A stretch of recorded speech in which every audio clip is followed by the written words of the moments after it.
Welcome to my channel. இன்றைக்கி நம்ம குழந்தைங்களுக்கு லெட்டர் ஏ எப்படி சொல்லி கொடுக்கலாம் அப்படிங்கிற வீடியோ தான் பார்க்க போகிறோம்.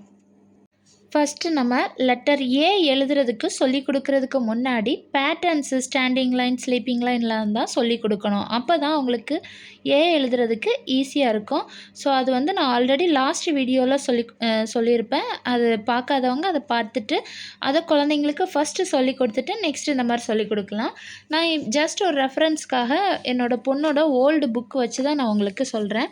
ஃபஸ்ட்டு நம்ம ஏ எழுதுறதுக்கு சொல்லி கொடுக்க முன்னாடி ஐடென்டிஃபிகேஷனுக்காக நம்ம காட்டி இதுதான் ஏ லெட்டர், ஏ ஆல்ஃபபெட் லெட்டர்ஸில் ஏ இது கேபிட்டல் ஏ, இது ஸ்மால் ஏ அப்படிங்கிறது குழந்தைங்களுக்கு நம்ம சொல்லி கொடுக்கணும்.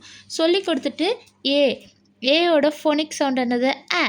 ஏயோட ஃபோனிக் சவுண்டு அ. A for aeroplane. அதே மாதிரி என்னது? ஏ ஆப்பிள் அண்ட். ஸோ இந்த மாதிரி நம்ம பிக்சர்ஸ் காமிச்சு குழந்தைங்களுக்கு நிறைய ஒக்காபுலரிஸ் எல்லாமே சொல்லி கொடுக்கலாம். ஸோ நம்ம குழந்தைங்களுக்கு சொல்லி கொடுக்கும்போது ஃபஸ்ட்டு நம்ம இப்போ தான் சொல்லி கொடுக்குறோம் இல்லையா, அவங்களுக்கு ஏரோப்ளைன்னா என்ன, ஆண்ட்டுனா என்ன அப்படிங்கிறதெல்லாம் தெரியாது. ஸோ அப்படிங்கிறப்ப ஏரோப்ளைன் என்னது? ஸ்கையில் போகும். அதுவும் என்னது? ஒரு வாகனம் தான். நம்ம இங்கேருந்து இன்னொரு இடத்துக்கு ட்ராவல் பண்ணுறதுக்கு யூஸ் பண்ணுவோம். ஸோ இது ஸ்கையில் போகிறதுனால ஏரோப்ளைன் அப்படின்னு சொல்கிறோம். அப்படிங்கிற மாதிரி நம்ம அதை பற்றி அவங்களுக்கு சொல்லிக் கொடுக்கலாம்.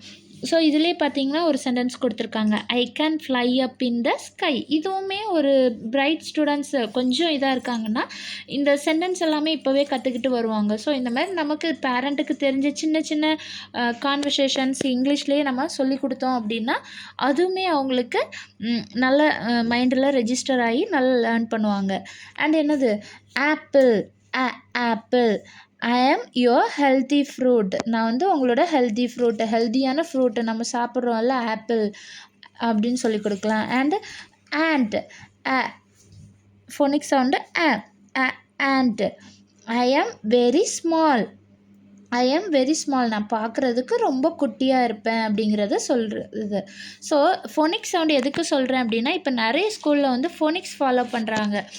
நம்ம இப்போ குழந்தைங்களுக்கு ஒவ்வொரு லெட்டராக இன்ட்ரடியூஸ் பண்ணும்போதே இந்த ஃபோனிக்ஸ் சவுண்டும் சொல்லி கொடுத்தோன்னா ஈஸியாக இருக்கும். பிகாஸ் எதுக்குன்னா, இப்போ பேரண்ட்ஸுக்கு தெரிகிறதுக்காக சொல்கிறேன். எக்ஸாம்பிள் இப்போ CAT எழுதுகிறோம் அப்படின்னா குழந்தைங்க இதை சவுண்டை வச்சே ரீட் பண்ண முடியும். சியோட சவுண்டு கு, ஏயோட சவுண்டு கு, கே, டி சவுண்டு டு, கேட்டு. ஸோ இந்த மாதிரி ரீட் பண்ணுவாங்க.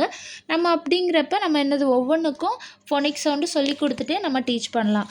ஏயோட ஃபோனிக் சவுண்டு நெக்ஸ்ட்டு இதுலேயே ஏரோப்ளைன், ஆப்பிள், ஆண்ட் இந்த மாதிரி இதை பற்றின இதெல்லாம் சொல்லி கொடுத்துட்டு எக்ஸ்ட்ரா புக்லேயே அவங்களுக்கு கொடுத்துருப்பாங்க ஸ்கூல் போகிறாங்கன்னா.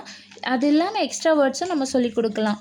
ஆக்ஸ், ஆரோ, அஸ்ட்ரோனட், அலிகேட்டர், ஏஞ்சல், ஆம்.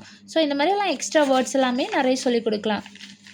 அண்டு நம்ம லெட்டர் ஏ சொல்லி கொடுத்ததுக்கப்புறம் அது நம்ம எப்படி எழுதணும்னு சொல்லி கொடுத்துடலாம். இப்போ புக்லேயே பார்த்திங்கன்னா அந்த பேட்டர்ன்ஸ் எல்லாம் ஆக்சுவலாக கொடுத்துருக்காங்க. 4 லைனில் எழுதுகிற மாதிரி கொடுத்துருக்காங்க.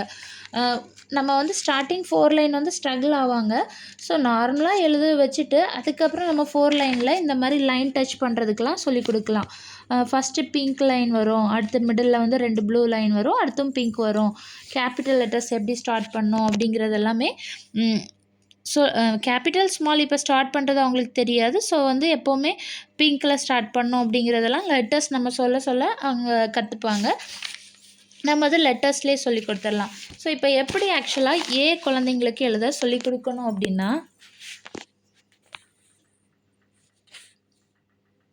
இந்த பிங்க் கலர் லைனில் ஃபஸ்ட்டு பென்சிலை வைக்க சொல்லணும். வைக்க சொல்லிவிட்டு ஸ்லாண்டிங் லைன், ஸ்லாண்டிங் சொல்லியிருப்போம் இல்லையா, right slanting line, first blue second blue வரைக்கும் போட சொல்லணும். பிங்க்கில் வச்சுட்டு ஃபஸ்ட்டு ப்ளூ செகண்ட் ப்ளூ வரைக்கும் போட சொல்லணும். நெக்ஸ்ட்டு அதே மாதிரி ஃபஸ்ட்டு எங்கே ஸ்டார்ட் பண்ணோமோ அங்கேயே திரும்பவும் பென்சிலை வச்சுட்டு லெஃப்ட் ஸ்லாண்டிங் லைன் போட சொல்லணும். ஃபஸ்ட்டு ப்ளூ செகண்ட் ப்ளூ வரைக்கும் போட்டுட்டு அண்ட் மிடில் ஃபஸ்ட்டு ப்ளூ வர இடத்துல ஒரு ஸ்லீப்பிங் லைன். இதுதான் A, capital letter A. Once more சொல்கிறேன், right slanting line, left slanting line, middle sleeping line. இதுதான் ஏ அப்படின்னு சொல்லி கொடுக்கணும். ஸோ எழுத தெரியாத குழந்தைங்களுக்கு நம்ம வந்து டாட் வச்சு ப்ராக்டிஸ் கொடுக்கலாம். ஸோ டாட் வச்சு இந்த மாதிரி கொடுத்தோன்னா அதை அவங்க ஜாயின் பண்ணி ஈஸியாக எழுதிடுவாங்க. இந்த மாதிரி டாட் வச்சு அவங்களுக்கு ப்ராக்டிஸ் கொடுக்கலாம். Next small letter A. Small letter ஏக்கு வந்து என்னென்னா, எப்போவுமே ஸ்மால் லெட்டர் மோஸ்ட்லி ப்ளூவில் தான் ஸ்டார்ட் ஆகும். அதை வந்து குழந்தைங்களுக்கு சொல்லிக் கொடுக்கலாம். சொல்லிக் கொடுத்துட்டு ஃபஸ்ட்டு பிங்க்குக்கு கீழே இருக்கிற ப்ளூ, ஃபஸ்ட்டு ப்ளூவில் பென்சில் வச்சுட்டு கர்வ், ஓப்பன் கர்வ் மாதிரி போட்டுட்டு ஹேண்ட் எடுக்காமல் அப்படியே ஸ்டாண்டிங் லைன் மாதிரி மேலே போகணும். திரும்பவும் ஹேண்ட் எடுக்கக்கூடாது, எடுக்காமல் அப்படி கீழே வந்து லைட் கர்வ் பண்ணி விடணும். இதுதான் small A. Open curve, standing, அப்படியே வந்துட்டு லைட்டாக ஒரு கர்வ். இதுதான் ஸ்மால் ஏ அப்படிங்கிற மாதிரி சொல்லிக் கொடுக்கணும். ஸோ சில ஃபாண்டுக்கு வந்து வளைச்சி விட மாட்டாங்க, இப்படி போட்டாலே இது கரெக்டாக வந்துடும். இந்த மாதிரியும் ஒரு சில ஸ்கூலில் சொல்லிக் கொடுப்பாங்க. நம்மளும் இந்த மாதிரி சொல்லிக் கொடுக்கலாம் குழந்தைங்களுக்கு. தெரியாத குழந்தைங்களுக்கு சேம் இதே 2 டாட் வச்சுட்டு இதை கர்வ் பண்ணி அப்படியே போட சொல்லிட்டு அப்படி போட சொன்னிங்கன்னா அவங்க போட்டு ப்ராக்டிஸ் பண்ணிடுவாங்க. So capital A and small A இந்த மாதிரி சொல்லிக் கொடுத்துர்லாம். எழுதுறதுக்கு சொல்லி கொடுத்ததுக்கு அப்புறமா அவங்க திரும்ப நிறைய டைம் எழுதி ப்ராக்டிஸ் பண்ணுவாங்க இல்லையா?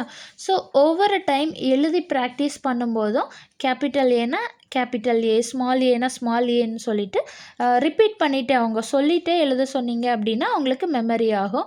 ஈஸியாகவும் எப்போவுமே ஐடென்டிஃபிகேஷனும் கரெக்டாக பண்ணிடுவாங்க. இதுதான் ஏ, இதுதான் பி அப்படிங்கிறது அவங்களுக்கு கரெக்டாக தெரிஞ்சிடும். ஸோ எப்போவுமே குழந்தைங்கள பொறுத்தளவில் என்ன எழுதுகிறாங்களோ அதை சொல்லிகிட்டே எழுத சொல்லிடுங்க. என்னுடைய வீடியோ உங்களுக்கு யூஸ்ஃபுல்லாக இருக்கும்னு நினைக்கிறேன். வீடியோ பிடிச்சிருந்ததுன்னா மறக்காமல் லைக் பண்ணுங்கள். இதேமாதிரி தொடர்ந்து வீடியோஸ் பார்க்குறதுக்கு என் சேனலை சப்ஸ்கிரைப் பண்ணுங்கள். தேங்க்யூ.